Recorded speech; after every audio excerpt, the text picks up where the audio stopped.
নমস্কার বন্ধুরা, জ্ঞানামৃত মোটিভেশনাল চ্যানেলে আপনাদের সকলকে জানাই সাদর আমন্ত্রণ। আজকের ভিডিওটা জগৎজননী শ্রী শ্রী মা শারদাকে নিয়ে। জগৎজননী শ্রী শ্রী মা শারদা আমাদের সকলের মা। না চাইতেই মা সন্তানকে সব কিছু দিয়ে ভরিয়ে দেন। তবুও কখনো কখনো আমরা মায়ের কাছে চেয়ে বসি, কিন্তু অনেক সময় এমন হয় মায়ের ইচ্ছা ছাড়া আমরা মায়ের কাছে কিছু চাইতেও পারি না। আজকের ভিডিওর এই ঘটনায় এমনই একটা উদাহরণ আপনাদের সামনে তুলে ধরব। আশা করছি ঘটনাটা আপনাদের ভালো লাগবে। যদি ভালো লেগে থাকে তাহলে অবশ্যই লাইক করবেন, কমেন্ট করে আপনাদের মতামত আমাকে জানাবেন। আপনাদের কমেন্ট আমাকে আরও নতুন নতুন ভিডিও বানাতে উৎসাহী করবে। আর যদি ভালো লাগে তাহলে সকলকে শেয়ার করে শোনার সুযোগ করে দেবেন। তাহলে চলুন আর দেরি না করে ভিডিওটা শুরু করি। চন্দ্রমোহন দত্ত বলছেন, একদিন দেবব্রত মহারাজের সাথে গঙ্গা স্নানে যাচ্ছি। সুধীর মহারাজ হঠাৎ আমাকে বললেন, চন্দ্র, তুমি তো মায়ের কাছে সবসময় যেতে পারো, মাও তোমাকে খুব স্নেহ করেন। একটা কথা বলবো, তুমি মাকে বলতে পারবে?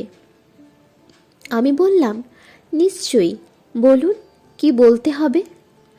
সুধীর মহারাজ বললেন, বেশি কিছু নয়, শুধু ছোট্ট একটি কথা। মাকে গিয়ে বলতে পারবে, মা, আমি মুক্তি চাই। আমি বললাম, এক্ষুনি বলে আসছি। আমি দৌড়ে ওপরে মায়ের ঘরে গেলাম। গিয়ে দেখি মা পুজো করছেন। কতবার মায়ের ঘরে এসেছি, কিন্তু আজ পূজারতা মাকে দেখে আমার ভীষণ ভয় করতে লাগলো। আমার সারা শরীর কাঁপতে লাগলো। ভাবছি ঘর থেকে বেরিয়ে আসি, কিন্তু সেই শক্তিও আর শরীরে নেই। পা ঠকঠক করে কাঁপছে, গলা শুকিয়ে কাঠ, আমি ঘামছি। হঠাৎ মা আমার দিকে মুখ ফেরালেন, ইশারায় বললেন, কিছু বলবে? আমার গলা দিয়ে কোনো কথা বেরোচ্ছে না। মা আবার ইশারায় বললেন, কিছু বলতে এসেছিলে? মুখ দিয়ে শুধু আমার অজ্ঞাতসারে বেরিয়ে এলো, প্রসাদ। মা আঙুল দিয়ে খাটের নিচে রেখাবিতে রাখা প্রসাদ দেখিয়ে দিলেন। দেখিয়ে দিয়েই আবার পুজো করতে শুরু করলেন।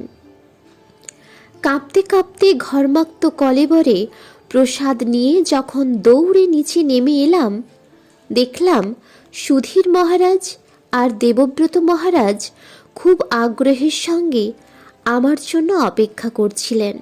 বললেন, কি চন্দ্র, চেয়েছ তো? মা কি বললেন?